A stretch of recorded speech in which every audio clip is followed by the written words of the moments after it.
Halo, Oma Opa, Bapak Ibu, Saudara-saudari, pemuda, remaja, dan anak-anak yang terkasih dalam Tuhan Yesus Kristus. Komplit saya menyapa semuanya. Apa kabar hari ini? Saya berharap kabar kita semua sehat, kita semua semangat, dan kita semua tidak kehilangan akal untuk menjalani dan menikmati kehidupan kita setiap hari. Kenapa? Karena kita percaya bahwa setiap hari Tuhan Yesus Kristus sendirilah yang selalu menemani perjalanan kehidupan kita dan tidak pernah meninggalkan kita. Pada sapaan gembala kali ini, saya mengajak saudara semua untuk menjadi seorang pribadi yang optimis. Ada sebuah cuplikan lagu yang akan kita dengar bersama. Kata-kata dari lagu Merakit ini sangat memberikan nuansa kita semua diajak untuk menjadi pribadi yang optimis atau siapapun yang mendengar lagu ini. Lagu ini juga dinyanyikan dengan bahasa isyarat oleh seorang pemudi GKI Taman Ciburut Bandung, yaitu Nelia. Mari kita saksikan video ini, dan yang paling perlu kita simak setiap kata-katanya. Apakah saudara dan saya bisa menangkap optimis yang terdapat dalam lagu tersebut? Mari kita dengarkan bersama-sama. Percaya tangismu dan perjuanganmu akan jadi kisah terbaik di hidupmu. Tak apa terjatuh, bangkitlah dan tersenyumlah. Kita terus maju. Yakini diriku, yakini dirimu. Semesta kan bantu merakit mimpiku, merakit mimpimu. Melesatlah seperti peluru. Saudara-saudara memperhatikan kata-katanya?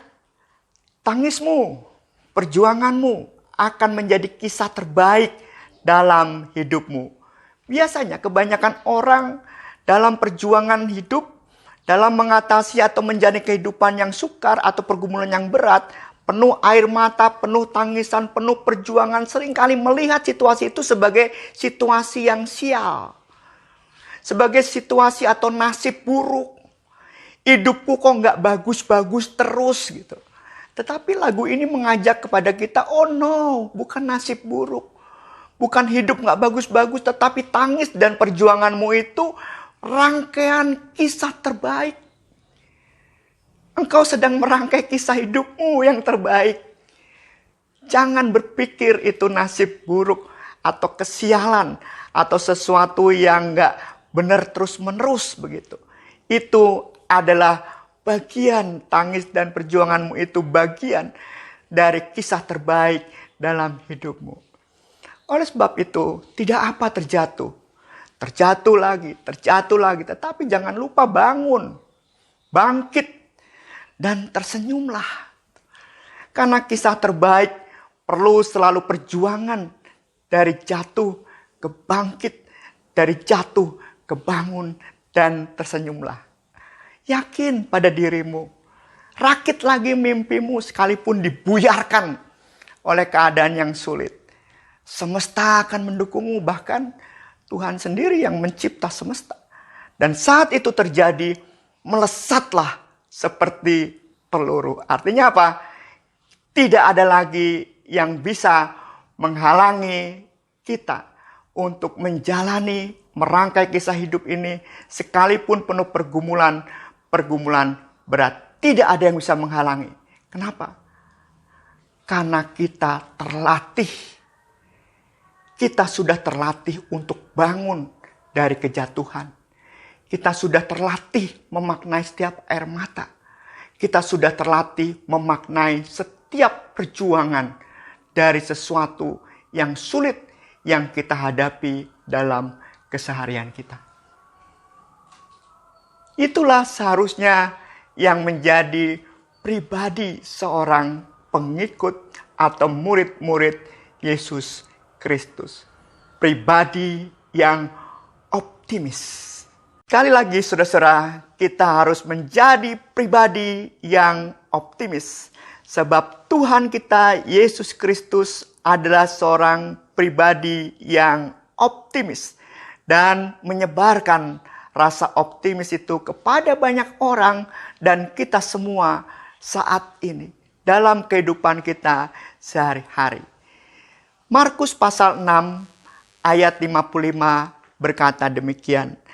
Maka berlari-larilah mereka ke seluruh daerah itu dan mulai mengusung orang-orang sakit di atas tilamnya kepada Yesus di mana saja kabarnya ia berada. Di mana saja Yesus berada, orang-orang datang kepada Yesus berbondong-bondong bahkan membawa saudara-saudara mereka yang sakit dan dibawa kepada Yesus. Di pasar orang datang menjumpai Yesus. Yesus datang di kampung ini dan kampung itu. Orang datang menjumpai Yesus. Orang-orang merasakan ada optimis dalam hidupnya. Mereka begitu bersemangat untuk menjumpai Yesus. Jadi jelas bahwa Yesus pribadi yang penuh optimis. Dan juga menyebarkan optimis itu kepada orang-orang banyak dan kita semua. Sebetulnya apa sih bentuk optimis Yesus itu yang disebarkan, yang ada pada akhirnya pada setiap orang yang pada akhirnya ingin menjumpai dimanapun Yesus berada. Kita bisa melihat itu dalam banyak Injil, tetapi saya bacakan dalam Lukas pasal 4 ayat 18 sampai 19. Roh Tuhan ada padaku. Ia telah mengurapi aku untuk menyampaikan kabar baik bagi orang miskin. Itu optimis. Kemudian untuk memberitakan pembebasan kepada para tawanan. Itu berita optimis. Dan juga pembebasan bagi mereka yang tertindas. Itu berita optimis. Dan memulihkan mereka yang buta. Itu optimis. Dan tahun rahmat diberikan kepada kita semua. Rahmat dari Allah Bapa dalam kehidupan kita sehari-hari saat ini juga. Sehingga kita tahu sekarang mengapa orang-orang itu mengikut Yesus. Sebab Yesus menawarkan sesuatu yang diberikan oleh Bapanya.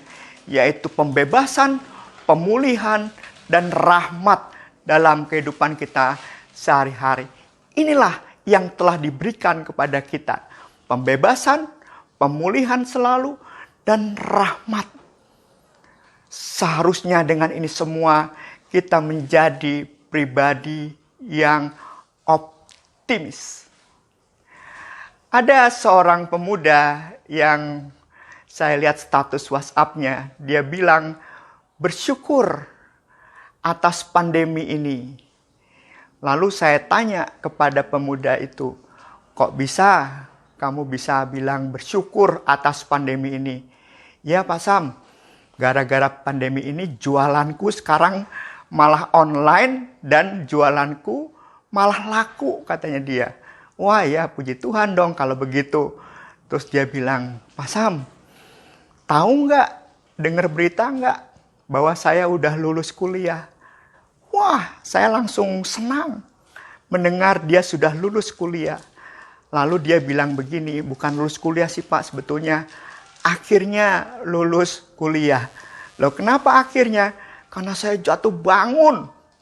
Ya, buat skripsi, buat tugas, apapun juga tidak pernah ada yang mudah, sulit gitu, jutek ya, pikiran. Nah, sekarang dia menemukan rasa syukur. Ia telah merangkai kisah terbaiknya ya dalam hidup ini. Minimal sampai situ. Kemudian beberapa waktu ketika ia melayani di gereja sebagai pemusik, saya bilang, gimana dagangan online?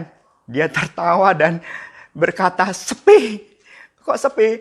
Iya Pak, saya udah tawarin gitu japri, terus dibalas nggak, cuma dibaca doang WA-nya. Ya, seolah-olah kan seperti nawarin sesuatu, tapi orang mungkin nggak respon. Saya bilang, misalkan dia jualan kue, ya masa setiap kali orang makan kuemu dulu. Tetapi dia bilang, oke Pak, yang penting hidup harus dijalani terus. Sip, semangat. Dia bilang, itu pribadi yang optimis. Begitu juga seorang lansia, ibu-ibu, menghadapi situasi pandemi ini.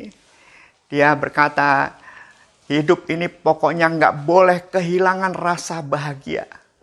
Apa yang dilakukan di masa pandemi ini? Ia masak sebanyak-banyaknya. Ia berikan kepada ponakan. Ia berikan kepada orang-orang tua lain yang dia pikir sulit untuk mendapatkan makanan di situasi pandemi ini. Dia senang kali melakukan itu semua. Oma-oma seperti ini, orang tua seperti ini, ada orang tua yang optimis hidupnya, gak pernah kehilangan akal untuk menjalani hidup hari ini dengan bahagia. Saudara-saudara yang terkasih dalam Tuhan Yesus Kristus, saya percaya ketika kita menyadari bahwa kita semua adalah pribadi yang optimis, kita akan melesat seperti peluru. Tuhan memberkati kita semua. Amin.